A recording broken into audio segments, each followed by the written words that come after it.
What I want to do today is three things. I want to tell you what we did, I want to tell you what we found, and I want to tell you what we're recommending to the Department of Justice.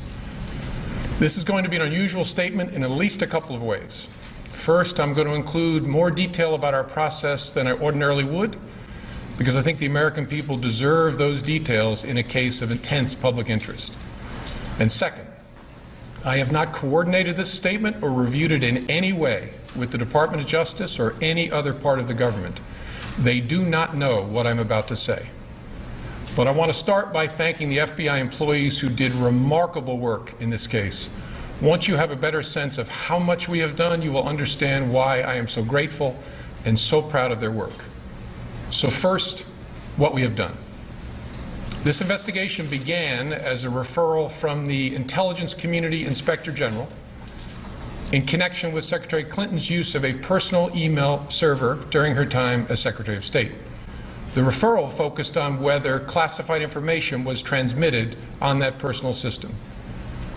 Our investigation looked at whether there is evidence that classified information was improperly stored or transmitted on that personal system in violation of a federal statute that makes it a felony to mishandle classified information either intentionally or in a grossly negligent way, or a second statute making it a misdemeanor to knowingly remove classified information from appropriate systems or storage facilities.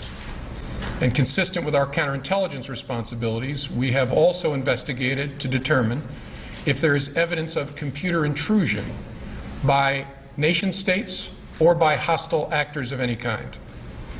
Now, I have so far used the singular term email server in describing the referral that began our investigation.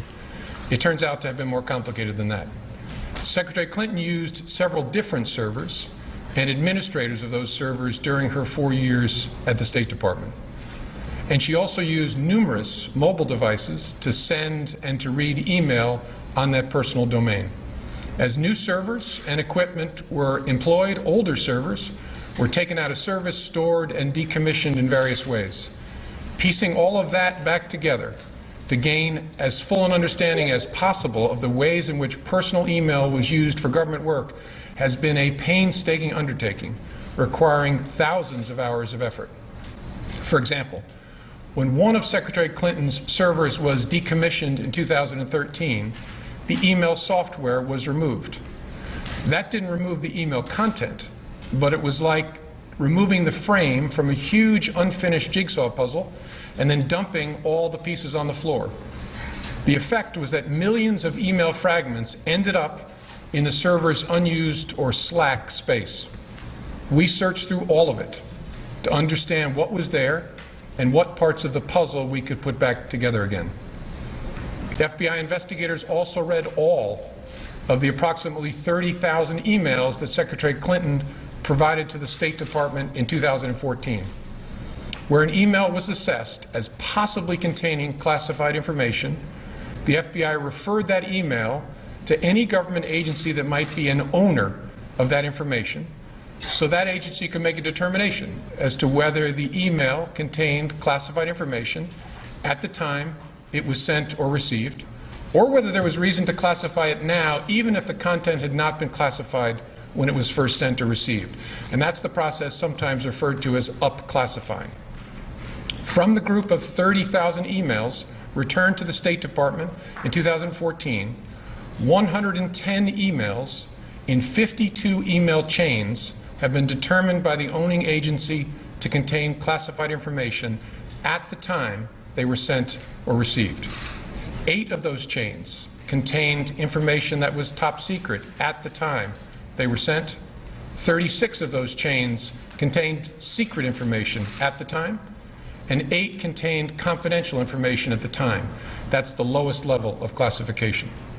Separate from those, about 2,000 additional emails were up-classified to make them confidential. Those emails had not been classified at the time that they were sent or received.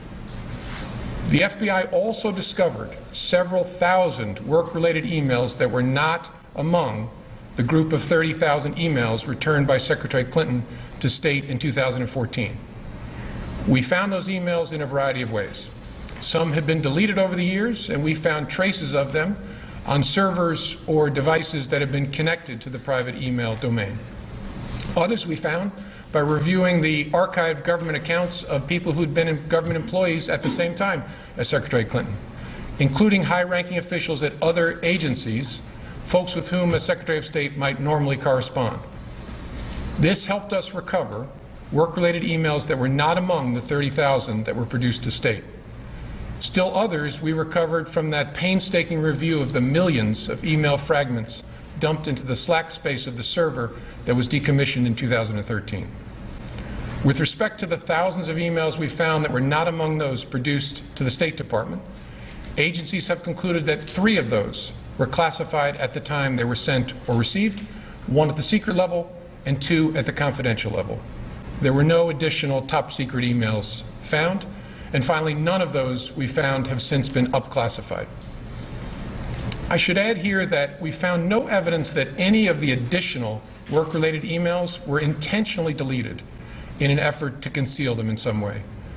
Our assessment is that, like many email users, Secretary Clinton periodically deleted emails, or emails were purged from her system when devices were changed. Because she was not using a government account or even a commercial account like Gmail, there was no archiving at all of her emails. So it's not surprising that we discovered emails. It could also be that some of the additional work-related emails that we've recovered were among those deleted as personal by her lawyers when they reviewed and sorted her emails for production in late 2014.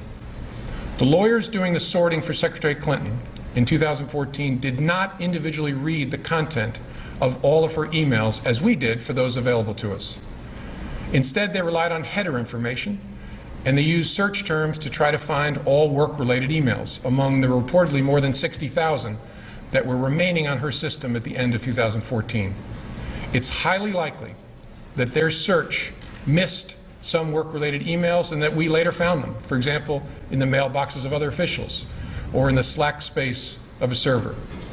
It's also likely that there are other work-related emails that they did not produce to State and that we did not find elsewhere and that are now gone, because they deleted all emails they did not produce to State, and the lawyers then cleaned their devices in such a way as to preclude complete forensic recovery.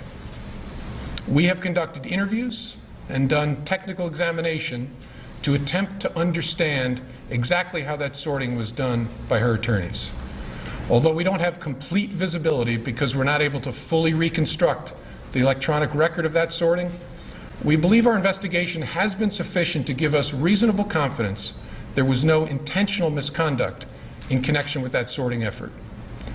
And of course, in addition to our technical work, we interviewed many people, from those involved in setting up the personal email system and maintaining the various iterations of Secretary Clinton's server, to staff members with whom she corresponded on email, to those involved in the email production to State, and finally Secretary Clinton herself.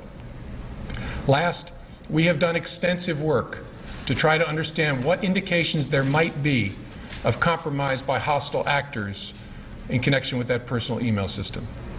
So that's what we've done. Now let me tell you what we found. Although we did not find clear evidence that Secretary Clinton or her colleagues intended to violate laws governing the handling of classified information, there is evidence that they were extremely careless in their handling of very sensitive, highly classified information. For example, 7 email chains concern matters that were classified at the top secret special access program at the time they were sent and received. Those chains involve Secretary Clinton both sending emails about those matters and receiving emails about those same matters. There is evidence to support a conclusion that any reasonable person in Secretary Clinton's position or in the position of those with whom she was corresponding about those matters should have known that an unclassified system was no place for that conversation. In addition to this highly sensitive information, we also found information that was properly classified as secret by the U.S. intelligence community at the time it was discussed on email. That is, excluding any later up-classified emails. None of these emails should have been on any kind of unclassified system, but their presence is especially concerning because all of these emails were housed on unclassified personal servers not even supported by full-time security staff,